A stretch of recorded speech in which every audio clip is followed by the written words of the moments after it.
जो कि बाल शिक्षा मंत्री होती है और चुपचाप से मुंह बंद करके बैठी हुई है और हथरस और कठुआ की बहनों पे कुछ ना बोलती है। कानून के द्वारा जला दी गई उन माओं की इनकम टैक्स जिक्र की बात करूं, कहीं क्यों विपक्ष में कहीं जिक्र नहीं किया?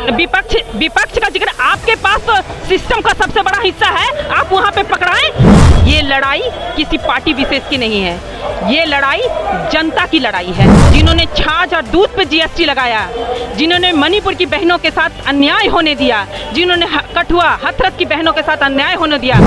ये देश ऐसी विडंबना है जहाँ की शिक्षा के नाम पे 18% जीएसटी देना पड़ता है। स्टार्टअप में आपने सारा फंड दे दिया नीरव मोदी को। स्टार्टअप और स्टैंड अप इंडिया पे आपने नीरव मोदी को पैसा दे दिया जो लेके भाग गया। आज युवा क्यों उनसे इतना क्षुब्ध हैं? युवा क्यों सड़कों पे आ गए? युवा क्यों आक्रोशित हैं? युवा उन्हें बदलने की बात क्यों करते हैं? भाजपा आपकी बात 400 पार जो नारा लगा रहा है ना, ये सामने जो जनता है ना उसको चैलेंज कर रहा है। वो जनता का वोट है, जनता का, ये जनता का पावर है। अपनी पावर जनता उन्हें दे देगी, वो भूल कर रहे हैं। लेकिन आपने जो पटना की शंकरी गली में जो रोड शो किया है ना, इससे बहुत अच्छा इम्पैक्ट नहीं गया। दुख का बात है, उनका रोड शो 4 बजे होना था, उनका रोड शो 7 बजे हुआ, क्योंकि जनता को बोला गया कि बेचारे प्रधानमंत्री आए हैं, कम से कम आ करके इनका जरा सम्मान कर दें। रविशंकर ने ऐसे हाथ जोड़कर बोला, हमारी लड़ाई मणिपुर की बहनों को इंसाफ देने के लिए, उन माओं की बहनों को इंसाफ देने के लिए, बिल्किस बानो की बहनों को। महागठबंधन के प्रत्याशी अंशुल अभिजीत का जो है आज नामांकन हो गया है और नामांकन के बाद उन्होंने यहाँ पे सभा रखी है। सभा में सभी जो महागठबंधन पक्ष के लोग हैं, तेजस्वी यादव आने वाले हैं और भी लोग आए हुए हैं। हमारे साथ जो है कांग्रेस की नेत्री हैं और समर्थक भी कह सकते हैं। क्या कहिएगा, लगता है कि टिक पाएंगे, पटना साहिब में बना पाएंगे, जनता स्वीकार करेगी? बिल्कुल, जनता, ये लड़ाई किसी पार्टी विशेष की नहीं है, ये लड़ाई जनता की लड़ाई है, संविधान की लड़ाई है। आज जनता है केंद्र सरकार से, जिन्होंने आटा पे जीएसटी लगाया, जिन्होंने छाछ और दूध पे जीएसटी लगाया, जिन्होंने मणिपुर की बहनों के साथ अन्याय होने दिया, जिन्होंने कठुआ हथरस की बहनों के साथ अन्याय होने दिया, जो प्रज्वल रबन्ना जैसे लोगों को टिकट देने का काम करते हैं, जो ब्रिजभूषण के बेटे को टिकट देने का काम करते हैं, उनके खिलाफ ये संघर्ष है। संघर्ष है हिंदुस्तान का। ये हिंदुस्तान के कोने की किसी भी बेटी के साथ अगर कुछ भी होता है तो वो बिहार की बेटी क्यों ना हो, वो अपना इंसाफ उनके लिए भी आज वोट के माध्यम से लेगी। यहाँ पे आप कह रहे हैं हिंदुस्तान की कोने की किसी भी बेटी का अगर होता हो तो ये बिहार की बेटी के लिए भी है। आप संदेश खाली पे क्यों नहीं जिक्र करते हैं? क्या वहाँ की महिलाएं नहीं थी? अगर आप संदेश खाली की बात करते हैं तो सत्ता में आप ईडी भेज सकते हैं लोगों के यहाँ, इनकम टैक्स भेज जिक्र की बात करूं, कहीं क्यों विपक्ष में कहीं जिक्र नहीं किया?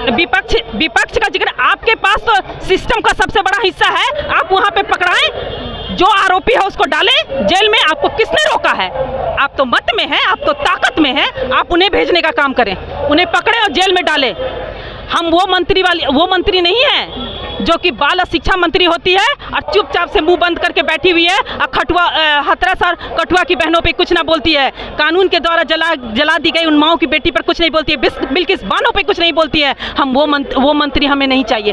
1200 का सिलेंडर, 450 का सिलेंडर वो लेके दिल्ली के सड़कों पे घुमा करती थी और आज 1200 का सिलेंडर है, वो कुछ नहीं बोलती। ये देश ऐसी विडंबना है जहाँ की शिक्षा के नाम पे 18% जीएसटी देना पड़ता है। कि वक्त बढ़ रहा है, जनसंख्या बढ़ रही है, उसी के हिसाब से अगर आप 2004 की बात करेंगे तो पहले 400 में मिलता था। वक्त बढ़ रहा है तो महंगाई भी बढ़ रही है, ये बीजेपी का कहना है। तो 10 वर्षों में इतना बड़ा महंगाई का आलम हो जाएगा?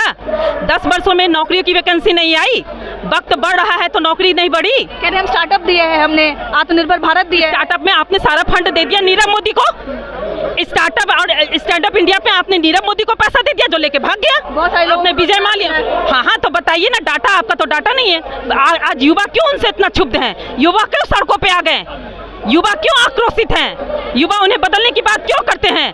पेट काट के बच्चों को हम पढ़ाएं लिखाएं और वो राम के नाम पर हमारे बच्चों को डंडा और लाठी देने का काम करें। स्कूल का घंटी छोड़ करके मंदिर का घंटी दिखाने का काम करते हैं। ये सरकार नहीं चलेगी। प्रधानमंत्री रैली करते हैं, वो कहते हैं कि जो महागठबंधन है वो मुंगेरी लाल के हसीन सपने देख रहा है, चाह रहा है कि अगर बाई चांस कभी जीत जाए तो 5 साल में 5 प्रधानमंत्री करेगा, क्योंकि क्लियर नहीं कर रहा है कि फेस कौन होगा प्रधानमंत्री।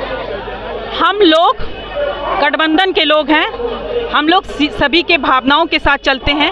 हम लोगों का शीर्ष नेतृत्व एक बहुत ही खूबसूरत निर्णय लेगा और वो निर्णय आप लोग तक पहुंचेगा। ये हम आपसे वादा करते हैं, एक अच्छा निर्णय, एक अच्छा प्रतिक्रिया, एक अच्छा प्रतिनिधि देश को करने के लिए आएगा।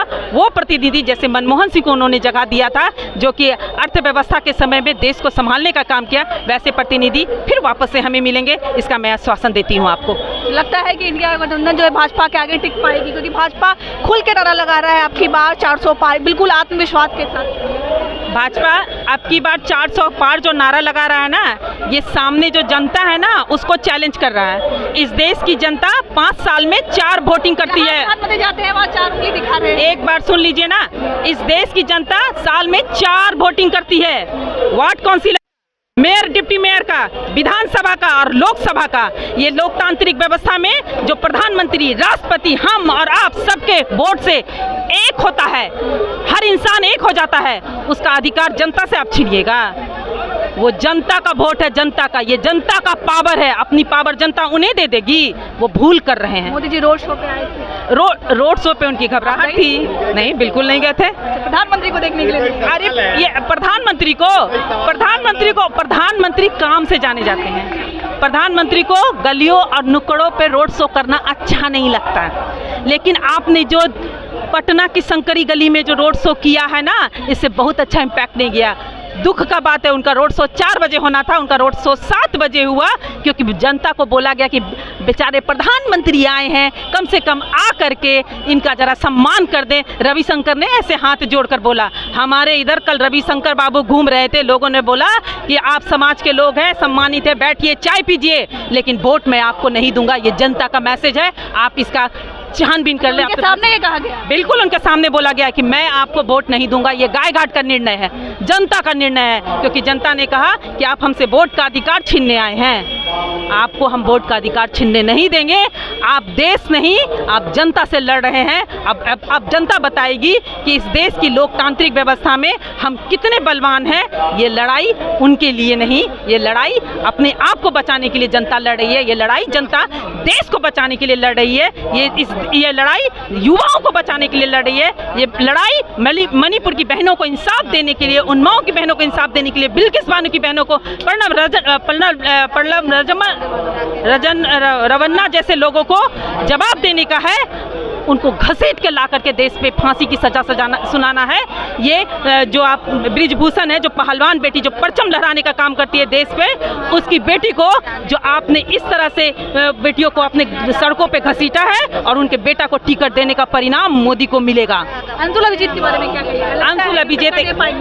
अंशुल अभिजीत एक अच्छे छवि के नेता हैं।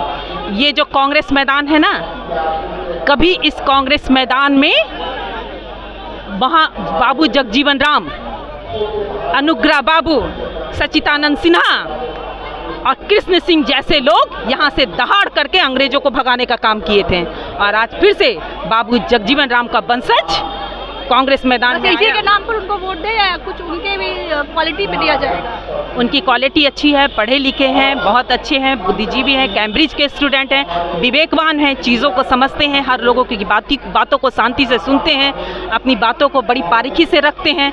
ये सब उनके छवि की, उनके व्यक्तित्व को निखारती है। चूँकि एक बहुत अच्छे संपन्न परिवार से, जो हमेशा से अच्छे परिवार, मजबूत परिवार, एक मीरा कुमार के पुत्र हैं, ये उनके लिए बहुत बड़ी बात है। इसीलिए ये जो हमारा प्रतिनिधि है, ये बहुत समझदार प्रतिनिधि है।